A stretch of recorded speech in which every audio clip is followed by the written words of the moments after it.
Y entonces lo siguiente es silenciar a los participantes. Muy bien, ya estáis todos silenciados. Realmente los pastores nos sentimos muy realizados con tocar un botón y que todo el mundo quede en silencio, ¿eh? A veces en la iglesia la cosa es más complicada, ¿eh? Pero bueno, damos muchas gracias al Señor de reunirnos en su nombre para estudiar otra vez su palabra y compartir esta horita de final de semana, prácticamente ya al cerrar el día viernes, buscando crecer en la gracia, que de eso se trata precisamente. Así que vamos a orar. Amado Padre, queremos darte gracias de poder estar juntos otra vez. Gracias por estar unidos en un mismo espíritu, participando del cuerpo de Cristo, Señor, en distintos lugares del mundo, Señor, pero con un mismo sentir, con un amor por Jesucristo, por una pasión por la palabra de Dios y por un deseo de crecer espiritualmente, de conocerte más y de que nuestras vidas respondan más a lo que tu palabra nos enseña. Háblanos al corazón, Señor, esta noche y de manera especial al hablar este tema al que somos a veces tan susceptibles como es el uso del dinero. Nos ponemos en tus manos de amor, orando agradecidos en el nombre del Señor Jesucristo. Amén. Amén. Muy bien, hermanos, pues a veces hablar de finanzas es un tema bastante incómodo para los pastores. Muchos de nosotros a veces nos sentimos fuera de lugar por el temor a ser incomprendidos, a que parece ser un tema que algunos lo consideran inadecuado para la iglesia. Y hay quien piensa, paso la mayor parte de mi tiempo durante la semana intentando ganar dinero para sostener a mi familia y lo último que quiero es hablar de dinero cuando vengo a la iglesia o cuando estoy hablando de temas espirituales. Vengo aquí para alimentar el corazón olvidándome del bolsillo, ¿no? O de la cuenta bancaria. Sin embargo, tenemos que hablar sobre el dinero porque el deseo de Satanás es que malgastemos nuestro dinero.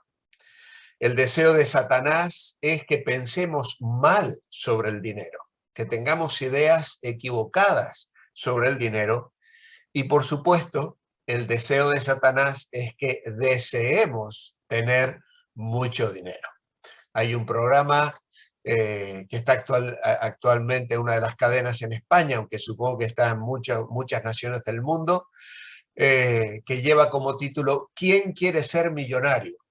Y entonces es interesante porque la verdad que se adquiere algo de cultura, ¿no? Realmente, y por contestar 15 preguntas, por lo menos en este momento aquí en España, se puede ganar hasta 1.000.000 de euros. Ganar eso sería realmente algo verdaderamente extraordinario. Cuando nosotros vamos a la Biblia, encontramos numerosos casos de hombres y mujeres que fracasaron, ellos y sus familias, por una actitud equivocada frente al dinero. El Nuevo Testamento, el apóstol Pablo dirá, raíz de todos los males es el amor al dinero. Pero si hacemos un repaso, que no lo tenéis en el manual, es una pequeña introducción al tema, vemos ya en Génesis el fracaso de Lot. ¿Os recordáis el sobrino de Abraham? ¿Vale? Los bienes de él se habían multiplicado y los pastores suyos reñían con los de su tío Abraham y él pasa por encima de su tío Abraham y escoge la llanura más fértil para él, la de Sodoma y Gomorra, ¿no? Y bueno, la historia ya la conocéis, cómo acaba este hombre, y es un tema precioso allí, apasionante, meditar en la historia de este hombre que finalmente es destruido él, su familia, y acaba sus últimos días metido en una cueva, cara a cara con el fruto de su propio pecado vergonzoso, porque comete incesto con sus 2 hijas, ¿vale? Luego, cuando entra en la tierra prometida, es Acán, Entra en la tierra prometida y allí Acán, en la conquista de Josué, guarda un lingote de oro, un manto babilónico, lo entierra bajo su tienda, y otra vez esto trae desgracia, no solo para la familia de Acán, sino para todo el pueblo de Israel, que a la siguiente batalla es derrotado. Luego, cuando comienza la época de los reyes, ya tenemos a Saúl. Saúl también desobedece a Dios por los bienes materiales. Dice que le mandan a destruir a Amalek y él reserva lo mejor del ganado. Y cuando llega Samuel le dice, no, para ofrecerlo a Dios. Él escucha al pueblo que no quiere obedecer el mandato de destruir todo aquello que era abominación. Luego está la época de los profetas, Eliseo. ¿Recordáis cuando viene Naamán a pedir curación y le ofrece grandes riquezas y Eliseo la rechaza y Giezi sale detrás de Naamán para engañar a este rey sirio y quedarse con alguno de los regalos que este hombre tenía, y la lepra de Naamán se le pega a Eliseo. Más tarde, en el regreso de la cautividad, en Nehemías capítulo 5, tenemos cómo el pueblo de Dios estaba esclavizando a sus propios conciudadanos. Y Nehemías tiene que hacer una reforma espiritual para liberar a la gente que estaba esclavizada por una mala administración y por los grandes intereses que sus propios conciudadanos estaban imponiendo sobre ellos. Y luego entramos al Nuevo Testamento y una vez que el Señor sale de la escena en Hechos de los Apóstoles, cuando el Señor va al cielo, viene el Espíritu Santo, uno de los primeros, la primera disciplina que se tiene que expresar en la iglesia es sobre un matrimonio, Ananías y Zafira. Y ellos traen el dinero al Señor, consagrado al Señor, dicen que es todo lo que tienen, pero en realidad se guardan una parte. Y Pedro les dice, no nos habéis mentido a los hombres, habéis mentido al Señor. Así que mirad cómo el tema del uso del dinero está presente como un verdadero problema ya con los patriarcas, luego en la época de la conquista, luego cuando comienza la época de los reyes, luego cuando surgen los profetas, luego cuando el pueblo regresa de Babilonia y finalmente está como un semáforo rojo de advertencia allí cuando la iglesia inicia el periodo que conocemos como el periodo de la iglesia, ¿no? Predicando el evangelio de salvación. Esto es una advertencia, amados hermanos, que nos recuerda el peligro, cómo Satanás trabaja para dañar la iglesia, nuestras vidas, nuestras familias. Por esa razón vamos a detenernos hoy a hablar sobre este tema y paso a compartir la pantalla para entrar en lo que el manual nos ha de presentar. Muy bien, mi actitud hacia las cosas materiales, el cristiano y el dinero. Y aquí tenemos la ilustración de una persona ofrendando. Lucas capítulo 12, versículo 15, dice la palabra de Dios aquí, mirad, guardaos de toda avaricia, porque la vida del hombre no consiste en la abundancia de los bienes que posee. ¿Por qué debo guardarme de la avaricia? Porque la vida no depende de los bienes que poseo. Jesús dice que la buena vida no tiene nada que ver con ser rico. Es exactamente lo opuesto de lo que por lo general nos dice la sociedad, del mensaje que estamos recibiendo y que el ser humano ha recibido a lo largo de la historia. Hoy los publicistas gastan millones de dólares para hacernos creer que si compramos cada vez más de sus productos, vamos a ser más felices, vamos a vivir más cómodos.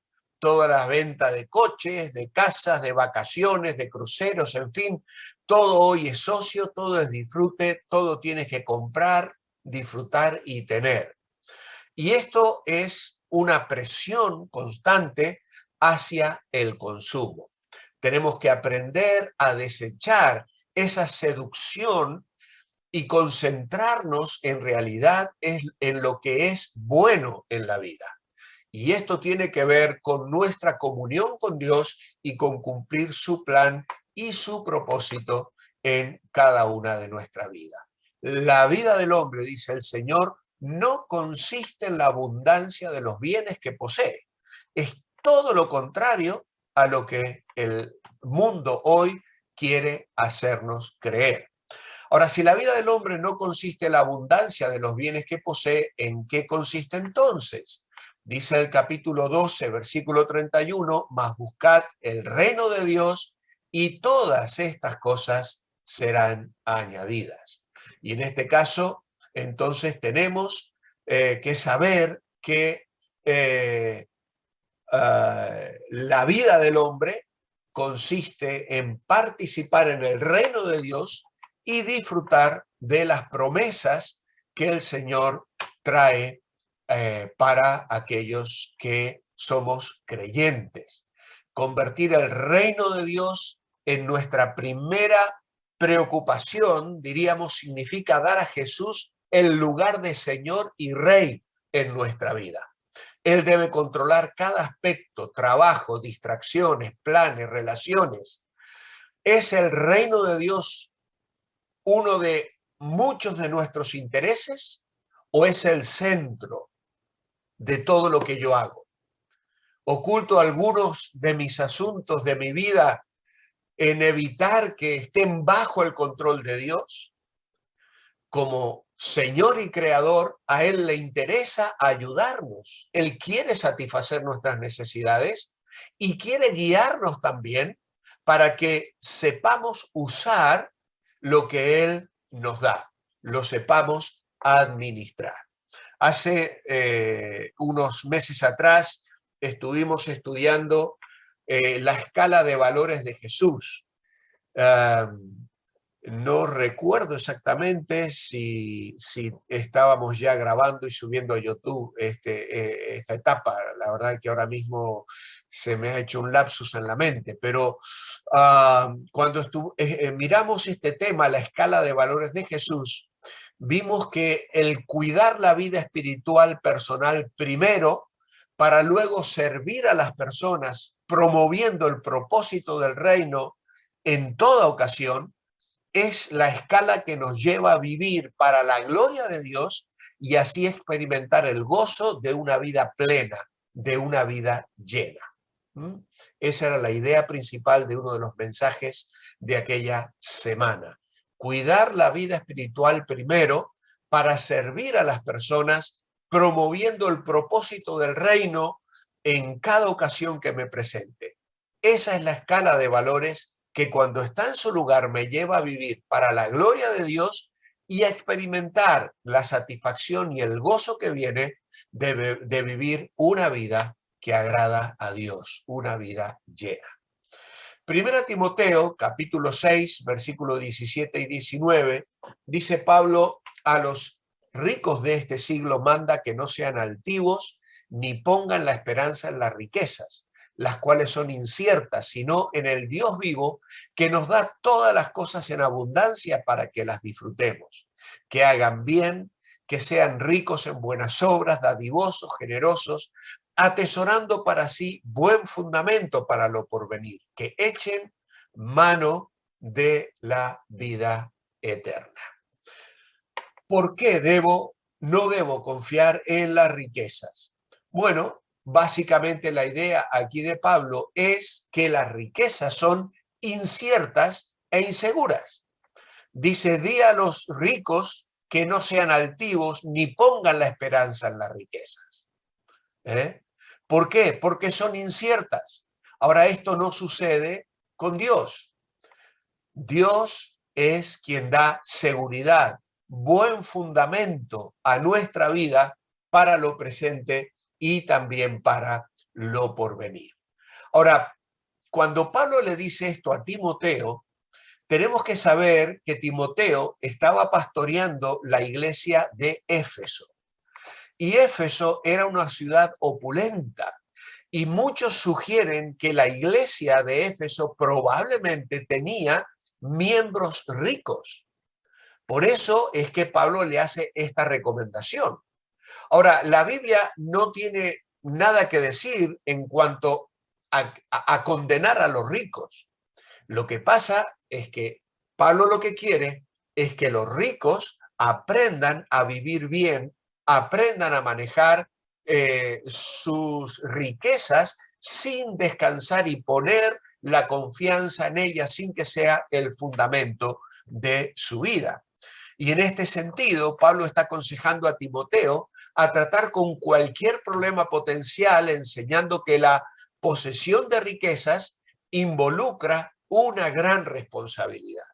Los que tienen dinero deben ser generosos, pero no deben ser arrogantes, solo porque tienen mucho para dar. Deben tener cuidado en no poner para su seguridad su esperanza en el dinero, sino en el Dios viviente.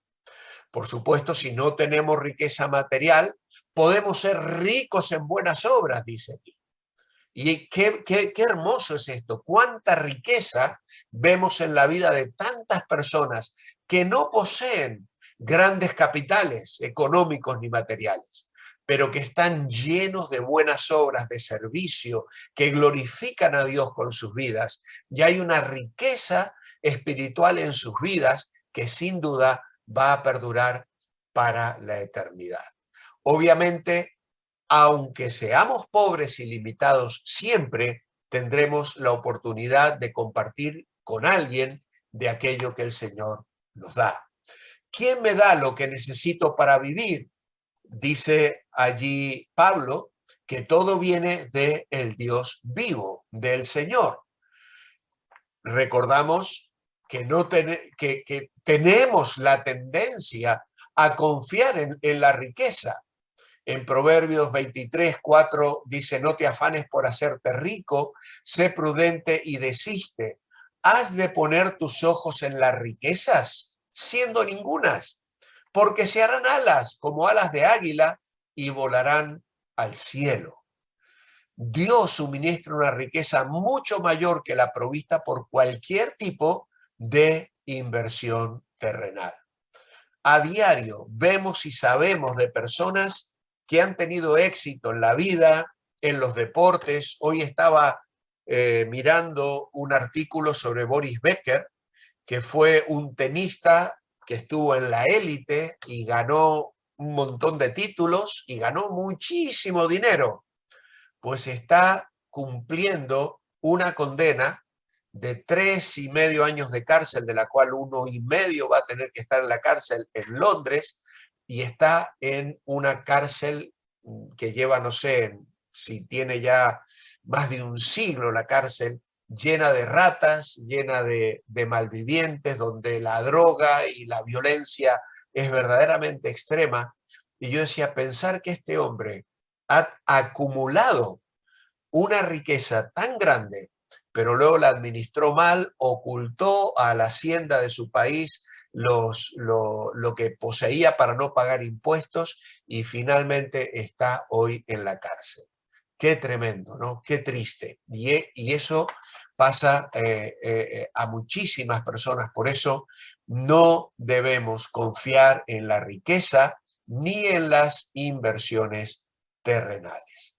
Poner la esperanza en Dios es ponerla en algo sumamente seguro, pues Dios, además de ser infinitamente amoroso y fiel a sus promesas, es también infinitamente rico y siempre da de acuerdo con sus riquezas, dice Efesios 1:7, no solo de sus riquezas. Este Dios inmensamente rico, fiel y amoroso, continúa Pablo, nos provee abundantemente de todo para que lo disfrutemos. Luego aquí nos pregunta, ¿cada cuánto expreso mi agradecimiento a Dios? Obviamente que esto debe ser algo permanente en nuestra vida, cada día de nuestra vida. ¿Y qué riqueza debe buscar entonces el cristiano? Pues debemos ser ricos en buenas acciones, generosos con aquellos que tienen necesidad. Pablo dice aquí, atesorando para sí buen fundamento. Y la palabra atesorando se puede traducir amasar una fortuna, mientras que fundamento puede referirse a un fondo de inversiones. La idea es que los ricos de este mundo no deberían preocuparse por el lucro que puede rendirles sus inversiones terrenales. Deben hacer inversiones eternas que habrán de proveer dividendos en el cielo, ¿vale? Así que es mucho más seguro depender de Dios, ser generoso con nuestros hermanos, de modo tal que así atesoramos un caudal seguro para el futuro. Y esto realmente es una promesa maravillosa que tenemos del Señor a la hora de trabajar sabiendo que ha de redundar para la eternidad. Vamos al quinto punto y ahora nos dice, la Biblia dice que soy un administrador de los misterios de Dios. ¿Cuál es el requisito principal para ser un buen administrador? Bueno, en 1 Corintios capítulo 4 y versículo 2 dice, ahora bien, se requiere de los administradores que cada uno sea hallado fiel. El requisito principal de un buen administrador, obviamente, es la fidelidad. Un administrador no poseía nada. Está hablando de un administrador, era un esclavo que manejaba las riquezas de su amo. Si vamos, por ejemplo, a Génesis 24, hay una descripción allí del mayordomo oriental que manejaba las riquezas de Abraham e hizo lo que Abraham deseaba cuando viajó para buscar una esposa para Isaac. En este sentido, aquellos que trabajamos para el Señor, que somos administradores también, somos llamados a la fidelidad. El administrador, la palabra que usa Pablo aquí, es una palabra que significa el esclavo que rema desde el nivel más bajo del barco. La palabra es uperete. Era peor que el doulos, el doulos. El doulos era el esclavo, o eran los esclavos, pero el uperete era el esclavo que remaba desde el nivel más bajo del barco. Y en este sentido, Pablo se está describiendo a sí mismo. Él era un uperete y debía ser fiel a su amo, como los pastores debemos ser fieles al Señor y como cada uno de los hijos de Dios debemos administrar con fidelidad aquello que el Señor nos ha dado. ¿Y cuáles son algunas de las cosas que Dios me ha dado para administrar? Bueno, yo he enumerado algunas aquí. Dinero, lo puse primero porque es el tema del día. Tiempo, tenemos que administrar el tiempo. El tiempo es oro, es parte de vida. Tiempo es vida. Siempre, creo que alguna vez lo he mencionado, un vecino mío que ya falleció hace muchos años allí en Argentina, cada vez que yo aparcaba mi coche y lo paraba a la sombra de un árbol que había cerca de su casa, me lo encontraba este hombre sentado en la puerta de su casa. Y cuando yo lo saludaba, le decía, ¿qué tal, don José? Aquí estoy, matando el tiempo. Siempre me decía así, aquí estoy, matando el tiempo. Y yo que venía del ministerio, de trabajar, de hacer visitas, y que tenía que estudiar y que tenía 1000 cosas que hacer en el ministerio, me agarraba la cabeza, me daba una cosa por dentro, decía, matando el tiempo. Tiempo es vida, tiempo es vida, amados hermanos, y tenemos que saber administrarlo, que es un tema interesantísimo también y que seguramente en algún momento habremos de tratar. talentos, las capacidades que Dios me ha dado, la familia, mi salud, los dones espirituales. También vamos a poner el trabajo, los deportes, el tiempo libre, que va también paralelo a lo de tiempo, pero el tiempo libre, las diversiones, el ocio, etcétera. Dios nos ha dado muchas cosas para administrar y es importante que seamos buenos administradores de todo lo que el Señor nos ha dado. ¿Vale? El siguiente subtítulo de nuestro manual es Administrando mi dinero. El dinero es una de las cosas que Dios me ha dado para administrar. ¿Cómo administro mis finanzas? ¿Soy prudente o impulsivo? La Biblia enseña que es importante devolverle a Dios una parte de lo que Él nos ha dado. Y esa parte se llama ofrendas y diezmos. ¿Cuándo debo ofrendar a Dios? 1 Corintios 16:2 dice, cada primer día de la semana cada uno de vosotros ponga aparte algo según haya prosperado, guardándolo para que cuando yo llegue no se recojan entonces ofrendas. Así que yo he optado por responder de esta manera. ¿Cuándo debo ofrendar? ¿Cuándo cobro el sueldo? ¿Por qué? Porque Pablo dice cada primer día de la semana. Bueno, esto es porque básicamente en esa cultura y en esa época era el día en que se pagaba. Incluso hay algunos que dicen que al final del día se le pagaba al trabajador lo que había trabajado, las horas que habían trabajado.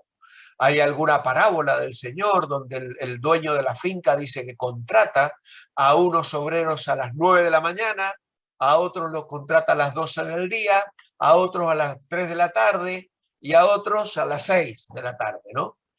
Y cuando comienza a pagarles, les paga a los últimos lo mismo que le había pagado a los primeros, que había acordado con los primeros. Y cuando vienen los primeros y les paga lo mismo, estos se enojan y les dicen, pero ¿cómo nos has hecho igual a estos que han trabajado un par de horas cuando nosotros hemos trabajado todo el día?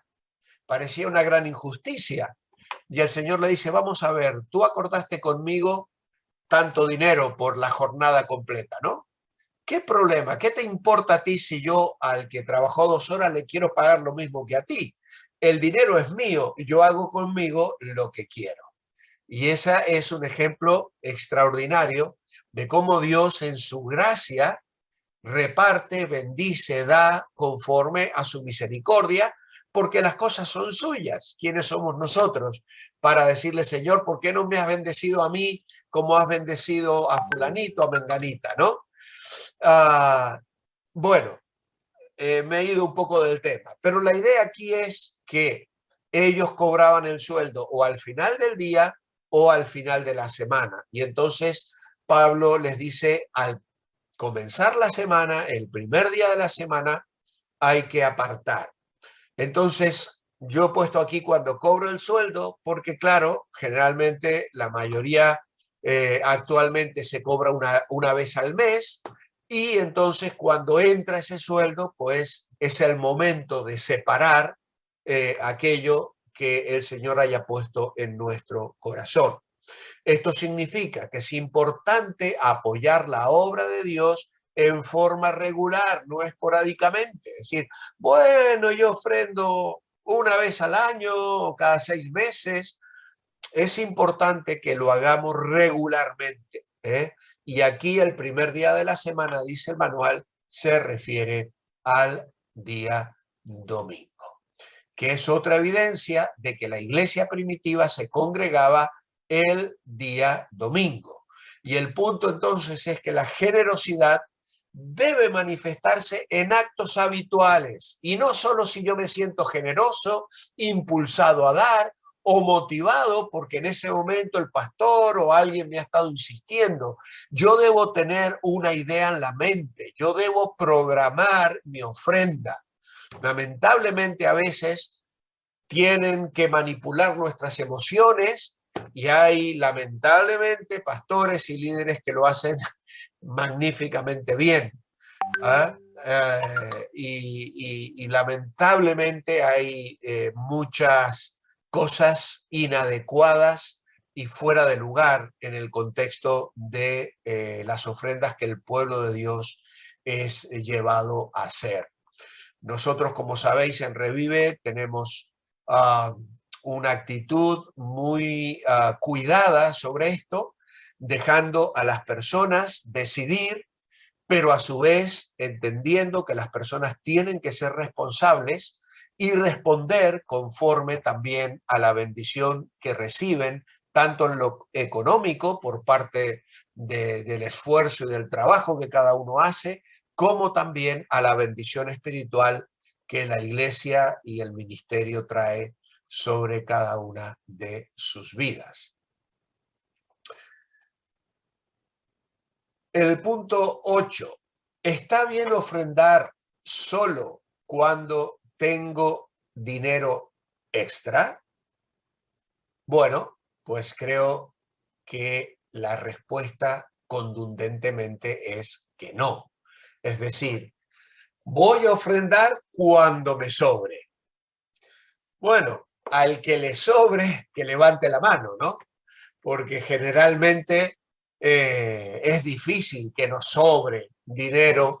Tenemos todos un presupuesto, tenemos siempre cosas que mejorar, tenemos que atender necesidades que van surgiendo y es difícil que nos sobre dinero. Por lo tanto, la idea de ofrendar cuando me sobre dinero no es bíblica. ¿Por qué? Porque debo saber administrar y dar de lo que gano para vivir. Esa es la idea bíblica. ¿Qué dice 1 Corintios 16:2 en cuanto a la suma que debo ofrendar? Que debo separar una parte de lo que haya ganado trabajando. Dice, cada primer día de la semana, cada uno de vosotros ponga aparte algo según haya prosperado, guardándolo para que cuando yo llegue no se recojan entonces ofrendas. Y aquí en nuestro manual ya lo aclara, según haya prosperado, significa dar de acuerdo a nuestros ingresos. El que recibe más, da más. El que recibe menos, da menos. Obviamente que hay personas que tienen una profesión, un trabajo que les permite ganar grandes sumas de dinero. Pues se espera que esas personas en la administración de su dinero puedan ofrendar mucho más que aquellos que apenas tienen un sueldito para vivir, que están muy ahogados por el alquiler, por las deudas, incluso a veces pues hay que responder y ser responsable ante las deudas y entonces las limitaciones para ofrendar obviamente que van a ser evidentes. Según haya prosperado entonces, nos habla de que el Nuevo Testamento no especifica una cantidad o un porcentaje específico que debe darse para la obra del Señor. Hay quienes dicen, hay que dar el diezmo. Sí, creo que el diezmo es una buena manera de tener una especie de regla, de baremo personal para ofrendar. Hay personas que ganan tanto dinero que a lo mejor pueden dar el 50% de lo que ganan, porque les sobra con el 50% para vivir. Sabemos de personas actualmente que viven con un 10% de lo que ganan y el 90% lo reparten por el mundo en el ministerio, apoyando ministerios que son verdaderamente extraordinarios. Actualmente mis hijos estuvieron visitando un buque hospital, un barco de 17 pisos que ahora está en Tenerife en este momento y que se mantiene de las ofrendas. Este barco hospital es nuevo, lo han inaugurado ahora, hay otros barcos más y se dedica a ir a las naciones más necesitadas en África, en Asia y en lugares donde hay muy pocos medios para hacer operaciones gratuitas a la gente. Mi futura nuera, la novia de mi hijo Juan Marcos, va a ir de voluntaria en el primer viaje inaugural de este barco hospital. Y uno dice, ¿cómo puede ser que eso se pueda mantener? Pues hay personas que ganan mucho dinero, pero que dan mucho dinero para la obra de Dios. Y este es un barco evangélico, amados hermanos, ¿vale? Por lo tanto, se espera que mientras más dinero Dios me dé, yo más pueda dar para la obra del Señor. En los tiempos del Antiguo Testamento, el diezmo era una demanda, ¿vale? Uno de los temas que, bueno, ¿qué es el diezmo? Era lo que Dios ordenaba ofrendar bajo la ley. La 10ª parte de algo es el diezmo, o sea, un 10%. Ahora bien, esta era una demanda en el Antiguo Testamento. Lo podéis leer luego en Levítico 27, 30-32. Ahí se habla del diezmo de la tierra, de la simiente de la tierra como el fruto de los árboles, el diezmo de vacas y de ovejas. De todo lo que pasa bajo la vara, el diezmo será consagrado al Señor.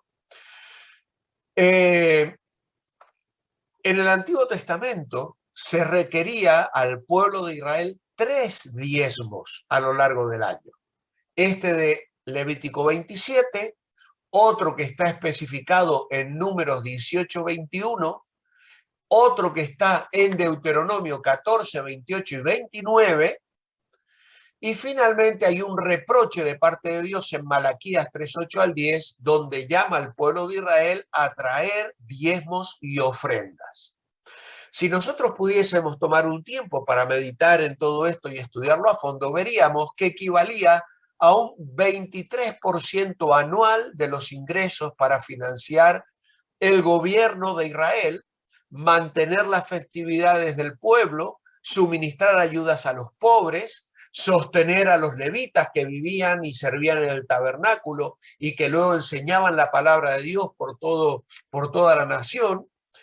Y en realidad muchos de estas ofrendas hoy tienen un paralelo en los sistemas de recaudación de impuestos de los países en el mundo.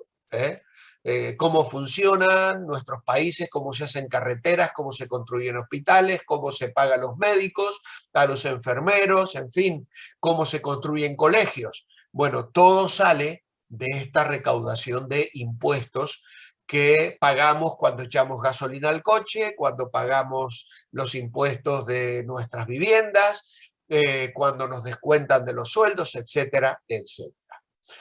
Ahora bien, habían unas ofrendas que el pueblo de Dios tenía que traer.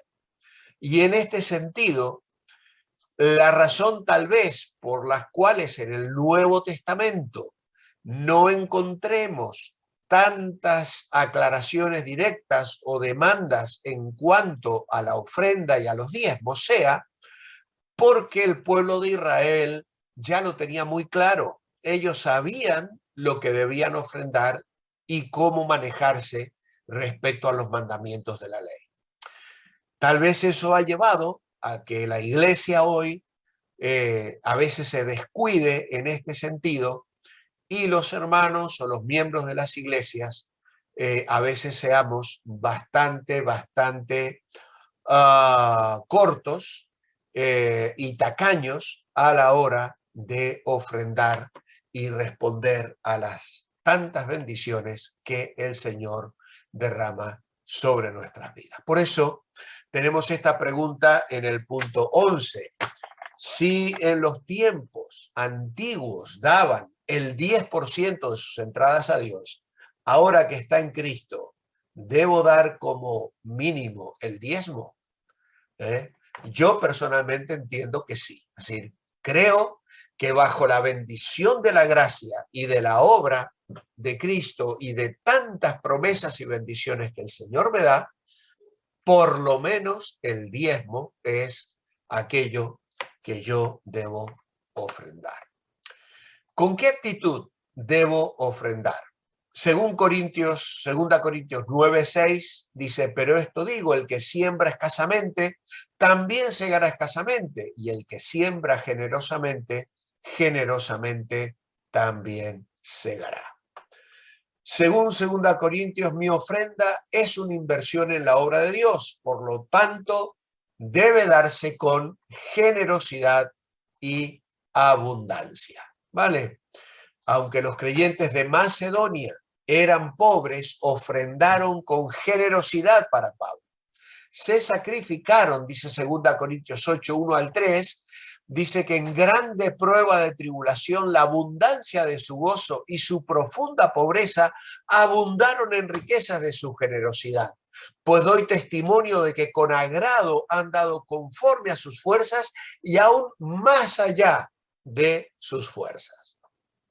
Así que aquí vemos que la responsabilidad y el privilegio de apoyar la obra de Dios no es solo para la gente adinerada, los que tienen muchos recursos, sino que las personas pueden dar generosamente a Dios, aun cuando lo que dan es pequeño, porque no tienen muchas posibilidades. Ahora, también es importante confiar en que no me va a faltar para satisfacer mis propias necesidades. Pablo asegura que Dios es capaz de suplir las necesidades. La persona que da poco recibirá poco. Y no debemos permitir que la falta de fe me impida dar libre y generosamente. Cuando Pablo le agradece a los filipenses, cosa que en la lección no aparece, en el capítulo 4 dice, mi Dios pues suplirá todo lo que os falta conforme a sus riquezas en gloria en Cristo Jesús. ¿Qué es lo que a los filipenses le iba a faltar? Aquello que habían apartado para ofrendarle a Pablo, le habían enviado a Pablo. Y Pablo responde expresando una promesa maravillosa. Dios suplirá lo que os falta conforme a las riquezas de Cristo Jesús. Según 2 Corintios 9:7, dice cada uno dé como propuso en su corazón. Por lo tanto, se debe ofrendar como uno se propone o como uno ha decidido en el corazón. Y esto significa que es importante planear y dar con inteligencia, no por mero impulso. Amados hermanos, es triste, es muy triste. A veces ver que hay hermanos que meten la mano en el bolsillo o en la cartera, incluso a veces hasta nerviosamente, ¿no? Cuando llega el momento de ofrendar en la iglesia. Y a veces se ofrenda, vamos a ver. La idea bíblica es que mi ofrenda debe ser planeada. No se trata de que yo llego el domingo y a ver qué tengo en el bolsillo y lo meto y junto con el billete o las monedas va también el ticket de la farmacia o del supermercado, que lamentablemente a veces aparecen también cuando los que recogen la ofrenda van a contar el dinero, se encuentran con muchas de estas cosas, ¿no? El Señor no desprecia nada, ni siquiera la calderilla. Como le llamamos en España, a los céntimos, ¿no? Pero la verdad es que uno a veces se pregunta si realmente aquellos que han echado la calderilla lo han hecho pensando en que estaban honrando y glorificando el nombre del Señor. Así que aquí se trata de tal como hemos propuesto o decidido nuestro corazón. Es importante planear y dar con inteligencia y nuestra actitud es más importante que la cantidad que damos. Recordad al Señor cuando vio a aquella viuda que echó 3 blancas, creo que eran, en el templo. Y el Señor la señaló y le dijo a los discípulos, esta dio más que los ricos que han pasado antes de ella, porque dio todo lo que tenía, todo su sustento. Y esto es lo que debemos recordar. Dios mira el corazón. No debemos sentirnos avergonzados si solo pudimos dar una pequeña ofrenda. Dios está mirando cómo damos de los recursos que tenemos. Y esa es la norma. La generosidad de la iglesia de Macedonia, de la que Pablo habla en 2 Corintios 8, era difícil de igualar.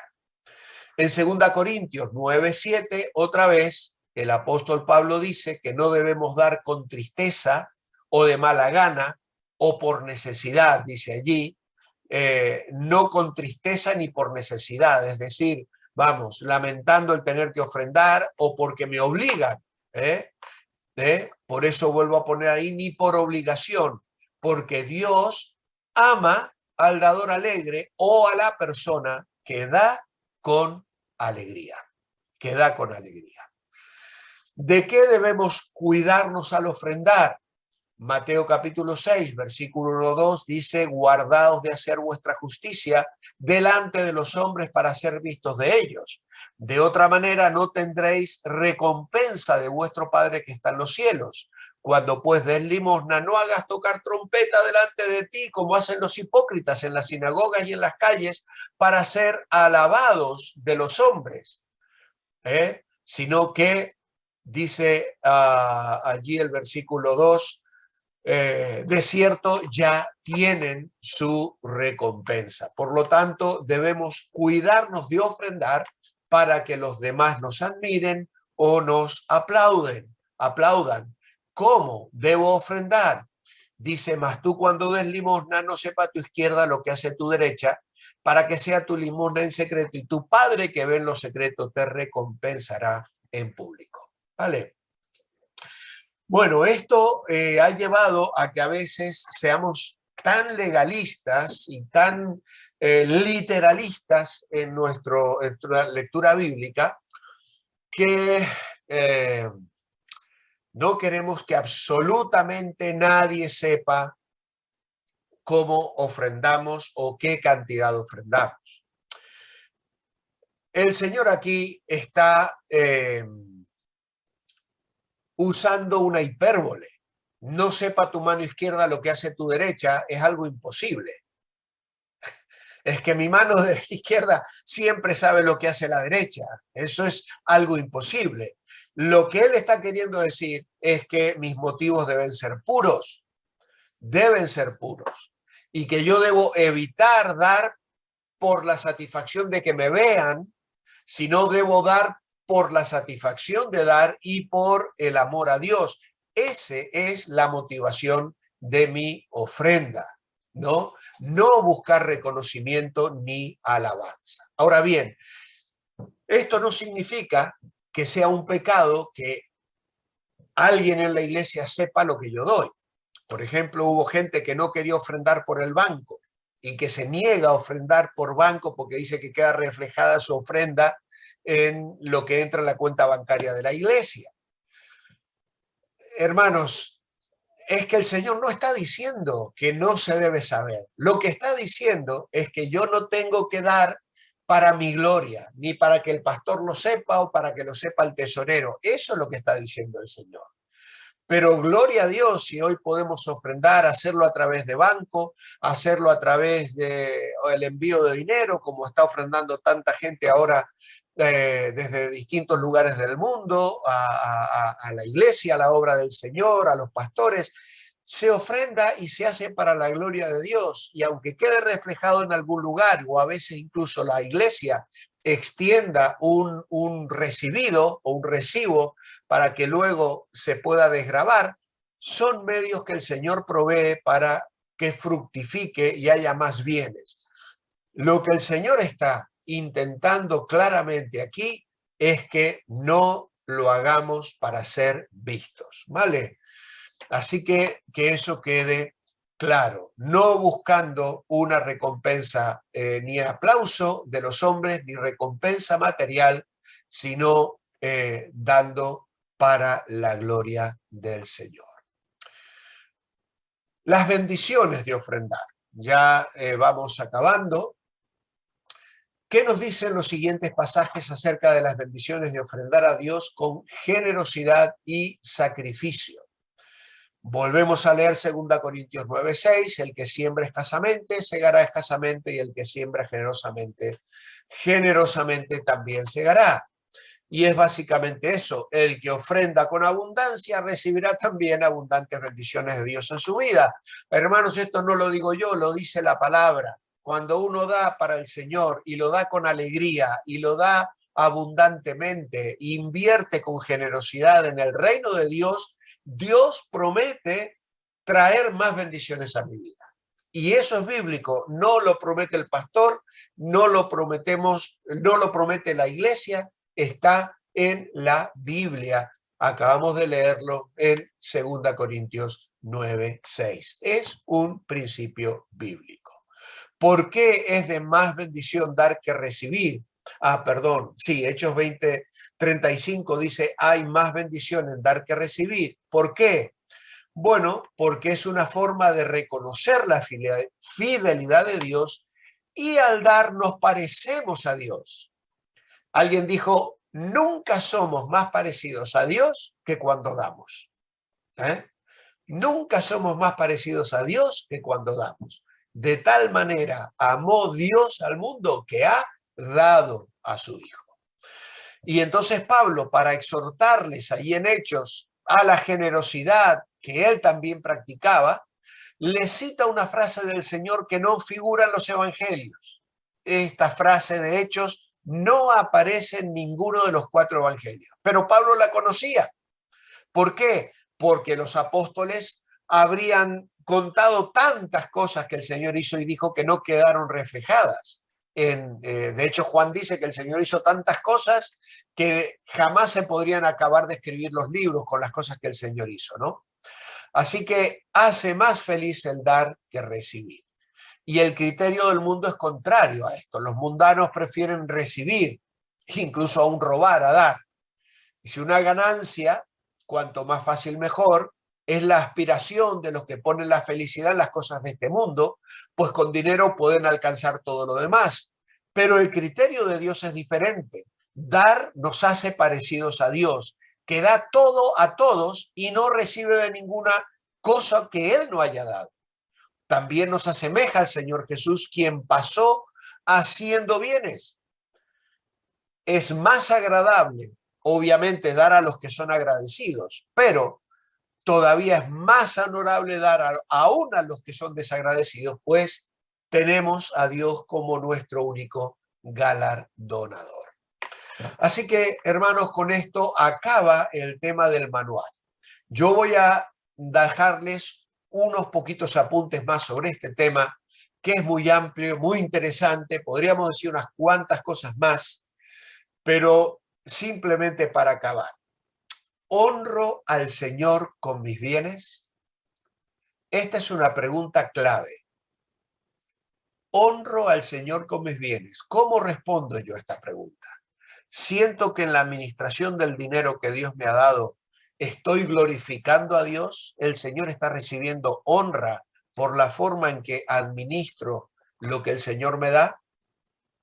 La siguiente pregunta es, ¿cuál es el motivo en mi vida? ¿Cuál es el motivo o mi motivo en la vida? Es decir, ¿vivo para la gloria de Dios, el avance del reino de Dios? ¿O mi motivo es tener más, poseer más, comprar más, tener más coches, tener más casas? ¿Qué es lo que anhela mi corazón?